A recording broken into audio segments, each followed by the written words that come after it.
Hello friends, कैसे हो आप सब? आई होप सब ठीक होंगे। फ्रेंड्स, आज मैं आपको एक बात बताऊंगी। कथनी और करनी में फ़र्क, कुछ लोगों के, उसका मतलब बताऊंगी मैं कि क्यों ये कहावत कही गई है। कथनी और कहनी बराबर करना चाहिए। कई लोग कहते हैं ना, कहते कुछ है करते कुछ हैं, दुनिया को होते कुछ है, दुनिया को दिखाते कुछ है। तो मैं आपको बताती हूँ। कल ऐसे ही मैं मंडी में गई थी। मतलब जिधर मेरा दुकान है, आप लोगों को तो पूरा मतलब पता ही नहीं है, मेरे बारे में पूरी बात नहीं पता है। सब्जी मंडी में मेरे हस्बैंड काम करते हैं। आप लोग पूछते रहते हो ना कि आप कहाँ से हो मैडम। मैं हूँ यूपी वाराणसी से हूँ, दिल्ली में रहती हूँ, और मेरे हस्बैंड सब्जी मंडी में काम करते हैं, बस। तो मैं बैठी हुई थी, तो आपस में दो पड़ोसनें भी बैठी हुई थी। तो दोनों आपस में मतलब बातें कर रही थी, मैं भी सुन रही थी। सुनते सुनते मैं मतलब एक भैया आ गए वहाँ पर। तो वो भैया कोई दूर के रिलेटिव थे। दोनों ननद भौजाई आपस में बैठी हुई थी। अब आप ही बताना कि वो भौजाई गलत है या ननद गलत है, मेरी बात सारी सुन के। ननद भौजाई आपस में थी वो।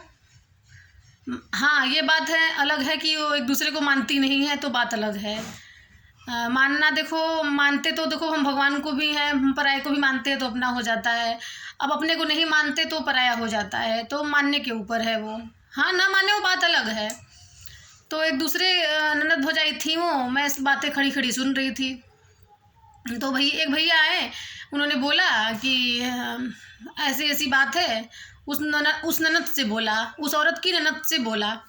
दो औरतें बैठी हुई थी, ननद भौजाई, तो ननद से बोल दिया, उनकी जेठानियों से भी बोल दिया कि आप आना, मेरे बेटे का शादी है, मतलब मेरे बेटे की शादी है और कीर्तन है, शादी की कीर्तन है।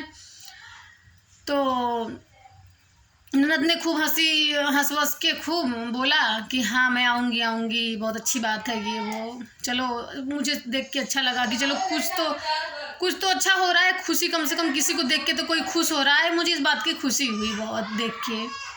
भौजाई बैठी सुन रही थी उसकी, और उसकी भौजाई ये सोच रही थी कि ये है कौन आखिर, इतनी हंस के लोग बातें कर रहे हैं। और उस भौजाई का पति भी सुन रहा था और हाथ होत मिला रहा था। मैंने ये सोचा कि ऐसा मतलब क्या है। तो फिर मेरी उस औरत से बात हुई, तो मैंने कहा तुम जानती हो इनको? तो उनने बोला कि नहीं, मैं तो इनको जानती नहीं हूँ, आज तक देखा भी नहीं है मैंने तो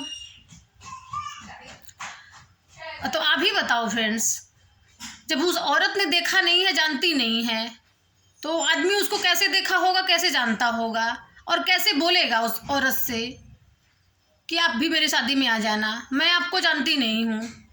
अब एक एग्जाम्पल रख लो, आप मेरी सहेली हो,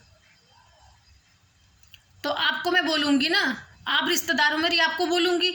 मैं आपके साथ कोई बैठा है, मैं उसको जानती नहीं, आज तक देखा नहीं, तो मैं कैसे बोल दूँगी मतलब मेरी सहेली है, रिश्तेदार की फ्रेंड को, जो भी साथ में बैठा उसको कैसे बोल दूँगी मैं? तो इस बात का बतंगड़ बनाया गया। वो भाभी उसकी बता रही थी, कह रही है कि मैं आए वो भैया बोलने के लिए, तो बोल रही हैं, मेरी नंद कहने लगी कि हाँ हाँ हम आएंगे आएंगे आएंगे। उनकी जेठानी वगैरह भी खुश होने लगी, तो भौजाई भी खुश होने लगी, कोई भाई रिश्तेदार होगा, जान पहचान का होगा, आपस में बातें हो रही हैं। तब तक वो उसके पति से भी हाथ मिलाया वो बंदा, तो भौजाई के। तो भौजाई सोचने लगी कि मतलब ये है कौन आखिर। फिर उसका पति उठ के चला गया, वो भौजाई का पति उठ के चला गया। तो अपना थोड़ा दोस्तों के साथ घूमने फिरने दुकान बढ़ा दिया था जल्दी। अब आप ही बताना फ्रेंड्स, वो भौजाई गलत है या नंद गलत है? तो आपको बताऊं मैं तो, हाँ, तो जब वो भैया चले गए, जो भौजाई बताने लगी मुझे कि वो भैया जब चले गए, तो मेरी नंद मुझे क्या सुना रही है, वो कह रही थी, ऐसा ऐसा मैं नहीं कह रही, ऐसा वो भौजाई कह रही थी कि जब मैं चली गई, वो भैया चले गए उठ के, तो मेरी नंद पता है ताने मार रही है कि भौजाई ऐसे रहती है क्या, मतलब बहू ऐसे रहती है क्या, कोई पहचानेगा नहीं ऐसे रहेंगी तो भौजाई ने भी तुरंत सुना दिया कि मैं देख तो रही हूँ। अब आप ही बताओ फ्रेंड्स, फैशन में तो थोड़ा ऊपर नीचे हो ही जाता है, सर पे पल्लू नहीं है।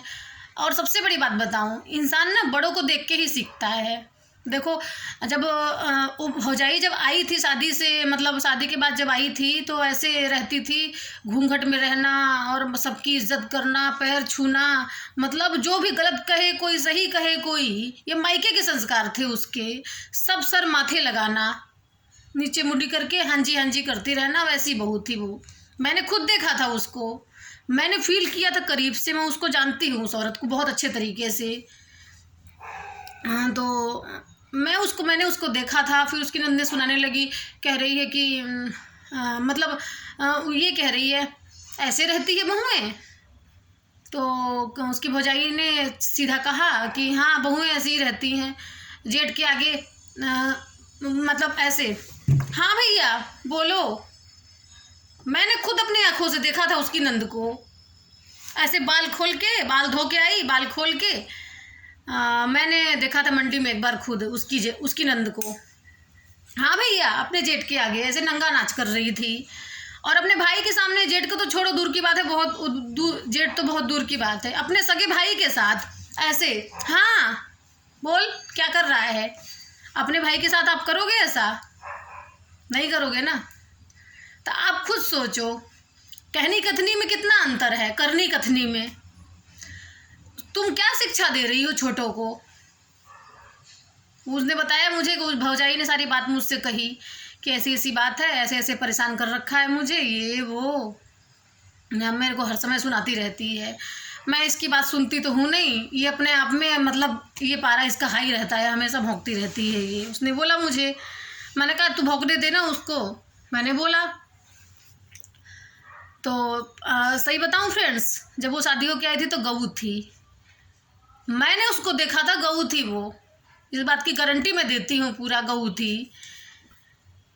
और सही बताऊँ, अब तुम, और हाँ ये भी कहने लगी कि बहुएं हैं उनके घर की, अब उसी भैया की बात लेके बैठ गई। उसको बस टॉपिक चाहिए, मौका चाहिए उसको अपने भौजाई को नीचा दिखाने का। टॉपिक लेके बैठ गई। अरे उनकी बहुएं सर से पल्ला नहीं उतारती, अरे उनकी बहुएं सास के बिना काम नहीं करती कोई। अरे भैया ये तो देख लो, उसकी सास भी कितनी अच्छी है, वो आदमी खुद कितना अच्छा है, ये तो देख लो। आप जैसा व्यवहार करोगे वैसा ही तो पाओगे ना। आप खुद देखो, आप खुद क्या कर रहे हो। जब तुम्हारे भौजाई पैर दबाती थी, मंदिर से आती थी, जब तुम्हारे पैर छूती थी, प्रेगनेंसी की हालत में इतना मोटा पेट लेके चटनी पीसती थी, सिलबट्टे पे खिलाती थी, तब तो तारीफ नहीं करी गई तुमसे। आज जो जरा सा पल्लू सर से क्या उतार दिया उसने, तो मुझे लग रहा है कि तुम्हारी पूरी इज्जत उतार दी। और सबसे बड़ी बात, तुम कौन सा पल्लू करती हो? तुम क्या छोटों को शिक्षा दे रही हो? सबसे बड़ी हो तुम घर में, उसके वो जो लेडीज है भौजाई, उसके घर में सबसे बड़ी हो, उसकी नंद है वो, सबसे बड़ी नंद है। भैया बड़ी बन के रहो ना, बड़ा इज्जत मांगने से नहीं मिलता, इज्जत कमाना पड़ता है। कि इज्जत तुम मांगोगी मिल जाएगा, इज्जत बहुत मेहनत करके इज्जत कमाना पड़ता है। तो सही बताऊं आपको, मुझे तो बहुत गुस्सा आई है सब देख के, लेकिन मैंने कहा छोड़ यार, किसी के बीच में बोलना सही नहीं है। जब मैं अच्छे तरीके से जानती हूँ तो दूसरा क्या कहे। और जो तुम कर रही हो ना अपने सास के साथ, अपने नंदों के साथ जो करती हो ना, तुम लोग नंदे जो करती हैं, वही भौजाई देख के करती है उनके साथ। और उसकी सास में भी कितने, मतलब उसकी नंद आती है तो कितना सेवा करती है, वो सब बहू को दिखता है, दोनों बहुओं को दिखता है। नंद कितना अपने नंद की खातिरदारी करती है, कितना मानती है, मान सम्मान करती है, वो सब दिखता है। सास की कितना मान सम्मान करती है वो भी दिखता है उसको। कह रही थी कि मुझे सब दिखता है, साधना अंधी नहीं हूँ मैं, वो कह रही थी। सास को रोटी ऐसे फेंक के दिया जाता है, सूखी अचार तोड़ के इतनी सी दिया जाता है। अब आप ही बताओ, वो लोग हमें संस्कार सिखाएंगे, वो कह रही थी कि ऐसे लोग हमें संस्कार सिखा रहे हैं जिनको संस्कार का एस भी नहीं पता है, स भी नहीं पता है, मतलब हिंदी में, इंग्लिश में एस, हिंदी में स। संस्कार का जिसको स नहीं पता है वो हमें संस्कार सिखाने चला है कि बहुएं ऐसी रहती हैं। अब खुद बैठी सब्जी काट रही है रोड पे, 3-3 4-4 मकान होने के बाद रोड पे बैठ के सब्जी काट रही है। जैसे नीच बिरादरी में होता है, जिनके घर मकान नहीं होता, झुग्गी झोपड़ी वाले होते हैं, बाहर बैठ के खाते हैं, बाहर बैठ के सब्जी काटते हैं। अरे इतने ऊंचे ऊंचे ऐसे पैर दिखाते हैं यहाँ बैठ के, ऐसे बैठ के ऐसे बैठी रहेगी हमेशा, देखोगे तो। कभी मैं फ़ोटो वीडियो बना के लाऊंगी, दिखाऊंगी। ऐसे हमेशा उन लोग के नीचों में जैसे बैठा जाता है, ऐसे बैठी रहेगी। तो और वो संस्कार भौजाई को सिखा रही है अपने। भैया पहले संस्कार खुद तो सीख लो। उसकी भौजाई कहने लगी, मैंने कहा चल छोड़ना, मैंने कहा जो बोलता है बोलने दिया कर, अपने काम से काम रहा कर। मैंने बोला उसको, कह रही है बहन तू खुद देखना, अपने एक पैसे का संस्कार नहीं है, दूसरे को संस्कार सिखा रही है। सास के बिना काम नहीं करती है, कह रही थी वो। कह रही है वो खुद सास के बिना पूछे, सास के पता नहीं कहाँ कहाँ घूम के चली आएगी, रात बिरात पता नहीं कहाँ कहाँ जाएगी टोने टोटके करवाने। मतलब आपको बता नहीं सकती मैं कि कहाँ कहाँ जाती है रात बिरात। जब कह रही थी, जब मैं उसकी भौजाई बता रही थी कि जब मैं देखती हूँ रात बिरात घूमती मिलती है मुझे। और वो भौजाई कह रही थी बहन मैं तो हटती नहीं हूँ कहीं, नहीं कहीं न कहीं आती न कहीं जाती, तो मुझे लोग कहाँ से जानेंगे। अब जो कि 10 जगह मैं किराए पे भी रह के आई हूँ, बोल रही थी, तब भी लोग मुझे नहीं जानते उतना जितना उसको जानते हैं। मैंने कहा ये भी बात सही है, किराए पे रहने वालों को लोग ज़्यादा जानते हैं, क्योंकि 10 जगह वो कमरे बदलते हैं, तो 10 जगह से पड़ोसी हो जाते हैं, यारी दोस्ती हर जगह हो जाती है, उनकी जान पहचान हो जाती है। तो उनको लोगों को ज़्यादा जानना चाहिए। देखो जो अपने काम से रहेगा, काम से काम रखेगा, उसको लोग कम जानेंगे। हाँ बातचीत करते हैं, मानती हूँ। देखो बिना, अब ये दुनिया समाज है, सबसे बातचीत करनी पड़ती है, जो मिलता है हेलो हाय करना पड़ता है, कह रही थी। मैंने कहा मैं भी करती हूँ हेलो हाय सबसे मेरा राम राम है। वो ये गाना सुना है आपने, वो बहुत पुराना गाना है कि जिसका बड़ा भाई है शराबी, छोटा पिए तो क्या है खराबी। तो जब बहू आती है ना मायके से, तो मायके के संस्कार उसके छलकते हैं उसके अंदर। जब कुछ टाइम, साल 2 साल 5 साल 10 साल 15 साल जब बीत जाते हैं ना बहुत, तो उसको उस औरत के अंदर ना ससुराल के संस्कार झलकने लगते हैं, सच कहूँ तो। और सबसे बड़ी बात बताऊँ आपको, ससुराल के लोग, ससुराल वाले तो यही कहते हैं कि मायके का सब कुछ भूल जाओ, अब जो ससुराल में होता है तुम्हारे वो करना पड़ेगा। आप लोगों ने भी सुना होगा कि जो पूजा पाठ होता है, रीति रिवाज होते हैं, तो लड़की अपने मायके का भूल के ससुराल का करने लगती है। तो भैया पूजा पाठ ही नहीं, रीति रिवाज ही नहीं, तुम्हारे नौटंकियों को भी देख देख के वो सब कुछ सीखने लगती है।